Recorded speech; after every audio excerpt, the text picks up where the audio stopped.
Una de las formas de control más populares en la electrónica, tanto analógica como digital, es la del PWM. Pero, ¿qué es específicamente el PWM?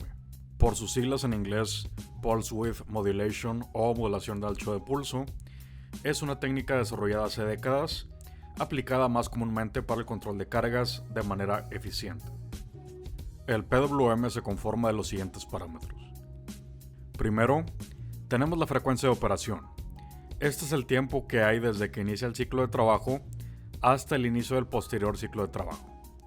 Como se muestra en la imagen, la frecuencia de operación varía en función del generador y también en cuestión a la carga que vamos a implementar, por lo que regularmente trabajamos con frecuencias menores a 5 kHz. Posteriormente tenemos el ciclo de trabajo. El ciclo de trabajo se refiere al porcentaje de tiempo en el que se tiene un estado encendido o uno lógico. El ciclo de trabajo, como mencionamos, se mide en porcentaje, de 0 a 100, siendo 0 cuando se tiene la señal en 0 completamente o apagada, y 100% cuando no existe un espacio de tiempo de apagado en todo el periodo. Por último, tenemos el tema de la amplitud. Este se refiere al voltaje pico de la señal. Para obtener el voltaje efectivo, multiplicamos el ciclo de trabajo por el voltaje pico. Si tenemos un voltaje pico de 5 volts y un ciclo de trabajo de 50%, tenemos entonces un voltaje efectivo de 2.5 volts. ¿Por qué el PWM se volvió tan importante? Como mencionamos anteriormente, se trata de un tema de practicidad y, aparte de eso, eficiencia. En el tema de practicidad se refiere más en específico a la electrónica digital, dado que generar PWM depende únicamente de usar módulos timer y una sección de código muy sencillo para comparar los tiempos de trabajo requeridos y así obtener la salida. Para el caso de la eficiencia, este es un tema un poco más complejo. En el control lineal, variamos la resistencia interna de un semiconductor, como es un transistor. Esto se vuelve muy ineficiente, dado que para reducir la potencia de una carga, debemos incrementar la resistencia del transistor, y por ende tenemos una potencia disipada superior. Para el caso del PWM, en lugar de variar la resistencia de un semiconductor, manipulamos el tiempo de encendido de la carga, como vimos anteriormente siendo el ciclo de trabajo. De esta forma, podemos trabajar con el transistor en su menor resistencia interna posible en todo momento, y de esta forma tenemos la menor potencia disipada posible. Bien, ya que hemos visto la parte teórica, es hora de ir a los instrumentos y comprobar lo antes dicho. Como ingenieros electrónicos y diseñadores, constantemente buscamos un proveedor de componentes rápido y seguro. UT-Source tiene todo lo que necesitamos, desde componentes pasivos como resistencias y capacitores, circuitos integrados, microcontroladores, conectores y demás. Todo en un mismo sitio.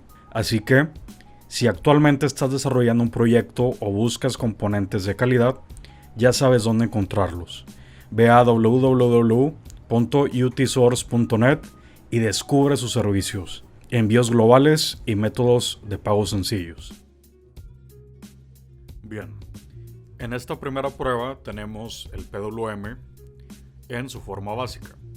Aquí podemos ver que estamos variando el ciclo de trabajo, incrementándolo y disminuyéndolo. Aquí ya estamos en 100%, podemos ver que ya no hay un tiempo de apagado, y ahora al modificarlo vamos hasta el 0% y así sucesivamente. De esta forma podemos visualizar rápidamente lo que la señal de PWM conlleva.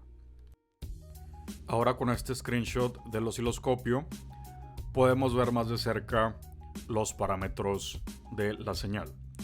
En este caso tenemos un duty cycle o ciclo de trabajo de 50%. Podemos ver que tenemos una frecuencia de operación de 10 kHz y podemos ver mediante los cursores que tenemos una amplitud de 5.64 volts.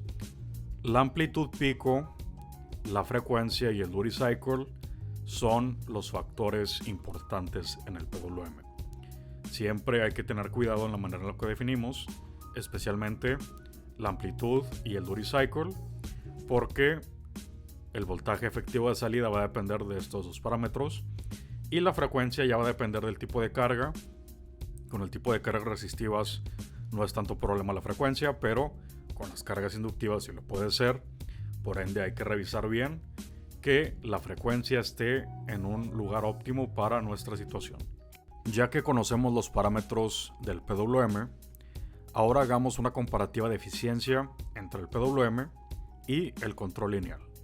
Para el caso del PWM, vamos a hacer la prueba con los siguientes parámetros. El transistor que vamos a usar es el TIP31C, con las características mostradas en pantalla, y una señal de PWM de 10 kHz en una amplitud de 5 volts.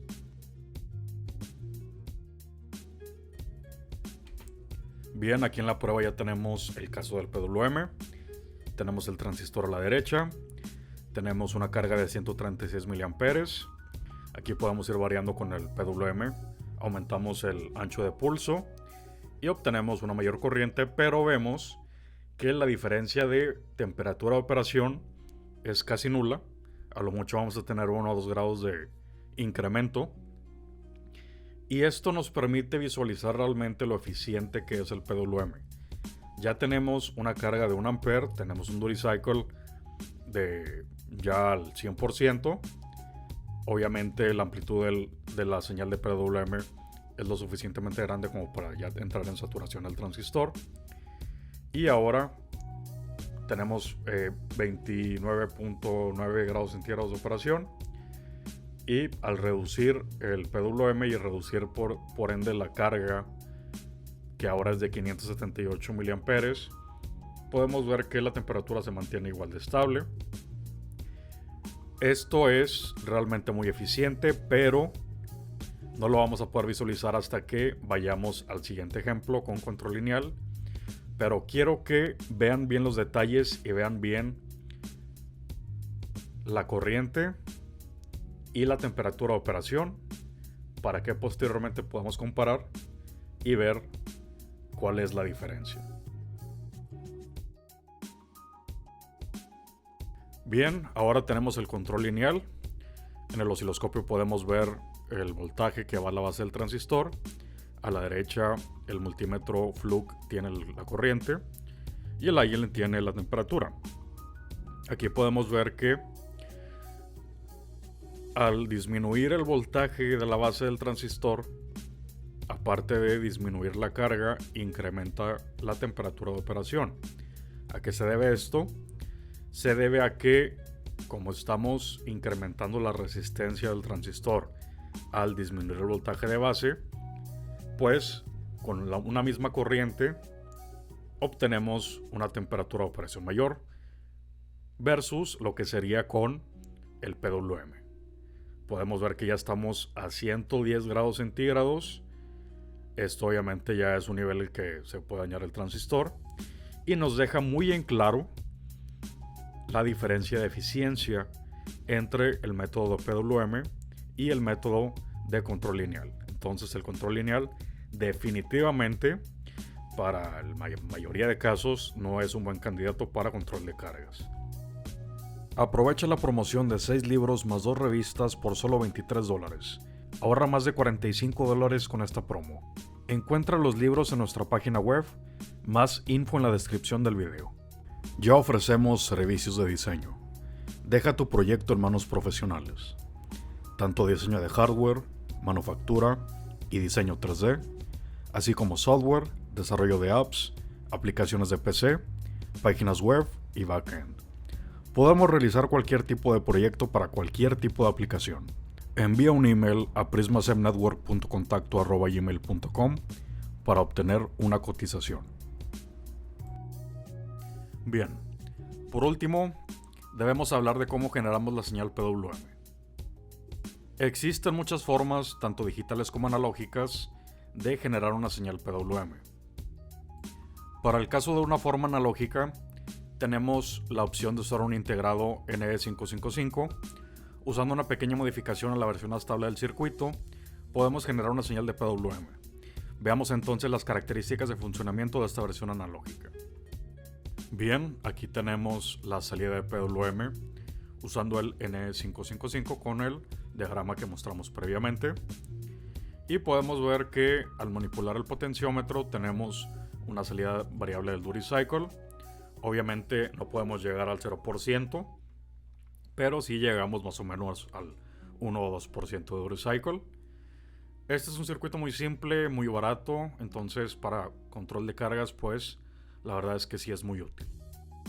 Como pudimos ver en el video, es relativamente sencillo usar una señal de PWM de manera analógica, pero hay varios problemas. Primero, que es relativamente menos estable generar una señal de PWM de manera analógica que como sería de manera digital, donde factores como el ruido, la temperatura y la tolerancia de componentes van a llegar a arruinarnos el día. Segundo, que obtener un Duricycle de cero no es posible en el 99% de los casos. Y por último, para variar la frecuencia hay que manipular también múltiples parámetros como la capacitancia y resistencia, entre otras cosas. Por suerte tenemos una segunda opción, generar PWM de manera digital. Aquí tenemos como opción el uso de microcontroladores, que con la ventaja de ser dispositivos programables, tenemos una posibilidad casi infinita de opciones y arreglos que podemos crear para trabajar con las necesidades específicas en turno. ¿Cómo podemos generar una señal de PWM usando un microcontrolador? Tenemos el caso de los microcontroladores con periférico de PWM. Cuando los microcontroladores cuentan con este periférico, es demasiado sencillo generar una señal de PWM, dado que solo necesitamos manipular los registros del mismo periférico y de esta manera ya tenemos una salida de PWM. Para este primer caso vamos a usar como ejemplo el microcontrolador Atmega 4809, cuyo timer de 16 bits nos da la capacidad de generar PWM de manera muy precisa. Bien, aquí tenemos entonces la salida de PWM usando el microcontrolador. Podemos ver que con un fragmento de código muy sencillo podemos hacer que el Duricycle incremente hasta el 100% y luego regrese a una cantidad mínima. Esto nos demuestra claramente de una forma muy simple la gran utilidad que sería el microcontrolador o el control digital para una aplicación de PWM, dado que podemos programarlo para que el PWM se ajuste ante cualquier situación, sea un sensor, sea un botón, sea un evento de lectura, lo que sea, el micro lo va a ejecutar tal cual lo necesitemos. Y por último, como extra, tenemos usando un filtro pasabajos con un capacitor y una resistencia, una salida que equivaldría a una salida analógica. Obviamente el voltaje de salida de igual forma es Duricycle por amplitud. Entonces al variar el Duricycle obtenemos una salida lineal, entre comillas, variable. Esta es una forma de hacer un conversor digital analógico muy barato con un microcontrolador. Bien, para terminar con el video, debemos de realizar las conclusiones. La técnica de PWM es definitivamente una forma extremadamente útil y eficiente para el manejo de cargas, sean cargas elevadas o cargas pequeñas, especialmente en el caso de la electrónica digital. Si eres alguien que recién se adentra en el diseño electrónico, ten por seguro que vas a usar esta técnica un gran montón de veces. Si te ha gustado el video, no olvides dar me gusta y dejar tu comentario. Con esto ayudas al crecimiento del canal. Si aún no te has suscrito, no olvides suscribirte y dar clic a la campana de notificaciones para saber cuándo se sube un nuevo video. Visita nuestra página web prismasemnetwork.com para obtener más información sobre nuestros productos y servicios. También tenemos una página de Facebook en la que se hacen publicaciones todos los días. Puedes encontrar el link en la descripción.